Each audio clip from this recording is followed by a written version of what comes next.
अब जो हम माहौल देख रहे हैं यूनिवर्सिटीज़ का, नॉट ओनली यूएमटी, मैं ओवरऑल जनरल बात कर बिल्कुल रहा हूँ सही। कि यूनिवर्सिटीज़ के अंदर इस वक्त वो माहौल है कि जो शायद नहीं होना चाहिए था एक इस्लामी मुल्क के अंदर। इस पे जी, क्या कहना चाहेंगे आप? इसमें आप बिल्कुल, बिल्कुल आपने बिल्कुल दुरुस्त फरमाया और इसमें मैं बराबर फ़िक्रमंद भी रहती हूँ और प्रेसिडेंट और वाइस चांसलर के साथ कनेक्टेड रहती हूँ। दुनिया के किसी भी कोने में हूँ।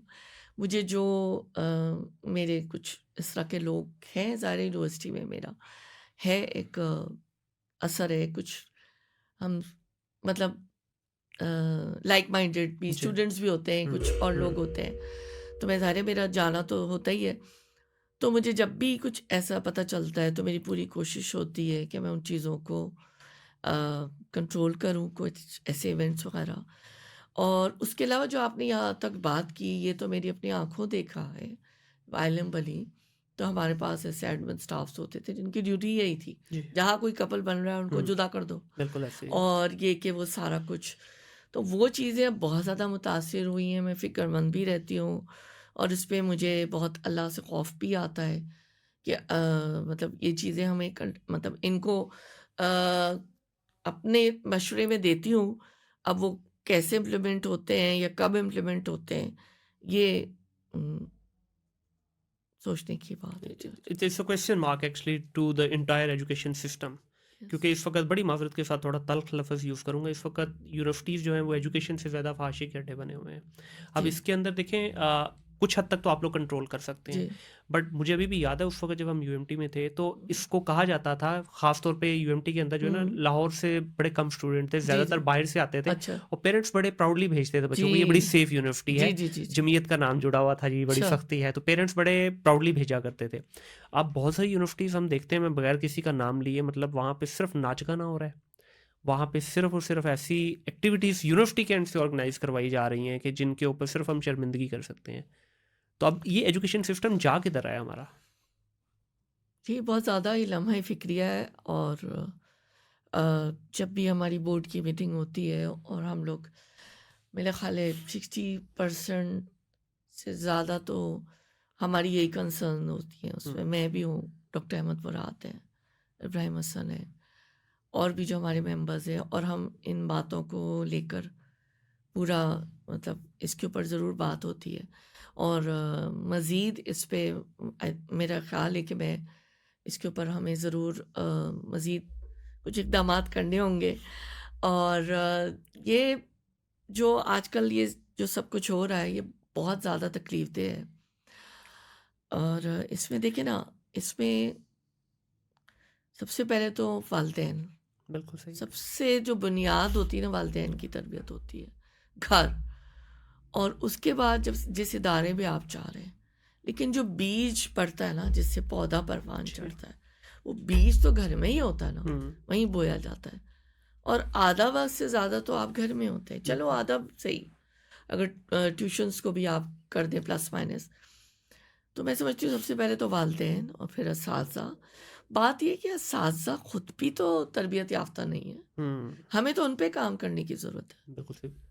बहुत प्यारा पॉइंट आपने तो रेज़ किया ये यहाँ तो पे। हम हर जगह बात रखते हैं कि ये हमें असातिज़ा पे भी काम करने की ज़रूरत है और क्यों लगता है इस पे आपको तो असातिज़ा क्यों पीछे रह गए? जो असातिज़ा मैंने शुरू में इंट्रो में कहा जी, कि हमारे वक़्त में जेनुइनली एक मतलब हमारी हिम्मत नहीं होती थी कि किसी उस्ताद के आगे कोई चूँ भी कर जाएँ, ठीक है?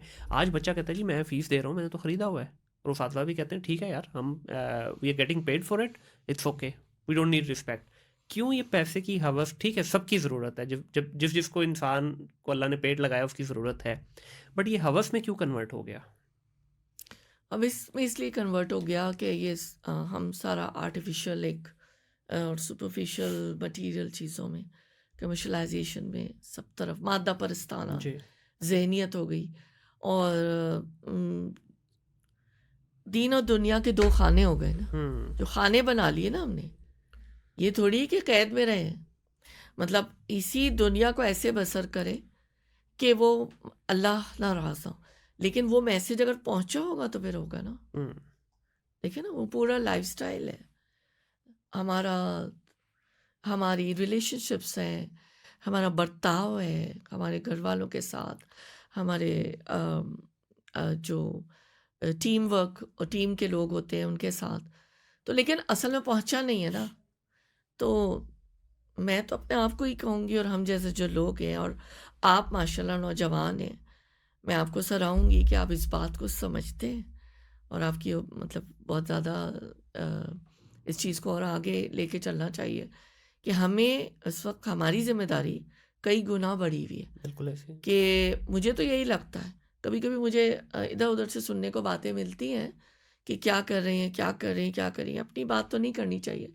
लेकिन मुझे तो लगता है कि हमें हर वक्त ऑन गार्ड या ऑन ड्यूटी होना है कि हमें अपना मैसेज पहुंचाना है। हुँ, असल में अगर हम इस वक्त जो लोग समझ चुके हैं अपना मैसेज नहीं पहुंचाएंगे, एक तो अल्लाह हमसे ज़्यादा पूछेंगे, दूसरी ये कि फिर इस्लाह कैसे होगी। बिल्कुल। जिम्मेदारी हमारी ज़्यादा बढ़ी हुई है, बच्चों तक पहुंचा नहीं है। असातिज़ा कौन है, यही बड़े हो गए हैं और उन तक भी नहीं पहुंचा, तो फिर कैसे होगा काम, कैसे आगे बढ़ेगा। अभी देखिए मसला प्रॉब्लम, यही है ना बिल्कुल सबसे बड़ा मसला यही है, और जी प्रॉब्लम डॉक्टर साहब वहाँ से स्टार्ट हुई है कि देखिए हमने बच्चा एजुकेट करके, डिग्री वाला एजुकेट करके तो निकाल दिया अपनी जी यूनिवर्सिटी में जी से। जी जी अब आगे उस बेचारे ने, जिसने 25 30 40 लाख रुपए की एक डिग्री की है, वो क्या करेगा? वो रेडी ही नहीं है। अब इतना बड़ा गैप है, माइल्स अवे हैं दोनों इंडस्ट्रीज आपस में, एजुकेशन और आपकी जो इंडस्ट्री है, एकेडमिया और इंडस्ट्री के अंदर इतना बड़ा गैप है कि इसको गेज ही नहीं किया जा सकता। जी अब प्रॉब्लम ये है कि बच्चा बेचारा, अब फिर दूसरा एक धड़ खड़ा हो गया जो कहता है भाई डिग्री नहीं करो, सिर्फ आप स्किल्स पे फोकस जी करो। हाँ जी उससे भी कुछ नहीं होगा। मैं जी कहता हूँ एक पढ़ा लिखा बच्चा जो है ना, उसको आप स्किल दें, वो यूं ग्रैस्प करेगा और फौरन पिकअप करके आगे से आगे उसको इन्हेंस करता जाएगा। हम्म एक अनपढ़ बच्चा होगा जो बेचारा कभी प्रॉपर इस माहौल से गुजरा ही नहीं है, वो शायद ले भी लेगा स्किल वो, हम्म, बट उसकी शेल्फ लाइफ बड़ी छोटी होगी। जी तो हमारा इस वक्त प्रॉब्लम पाकिस्तान के लेवल पे कुछ भी नहीं है, यहाँ तो हमारे मिसाइल पे ही रोते रहते हैं हम। जी इंटरनेशनली आज का बच्चा ग्लोबल सिटीजन है। हम्म ग्लोबल सिटीजन कैसे compete करेगा इंडिया के साथ? वो कैसे compete करेगा फिलिपीन के साथ? वो यूरोपियन कंट्रीज के साथ कैसे compete करेगा? तो हम तो फिर इतने बड़े गैप को और बड़ा गैप करते जा रहे हैं। फिर हमारी जो इंडस्ट्री है, जिसको पहले ही गवर्नमेंट के इकदामात की वजह से तबाह हो चुकी है, अब अगला जो फेज़ मुझे लग रहा है ना, हम्म और ये बड़ा परेशान कुन फेज़ होगा कि गवर्नमेंट भी सपोर्ट करेगी इंडस्ट्री को, काम करने वाला नहीं होगा कोई।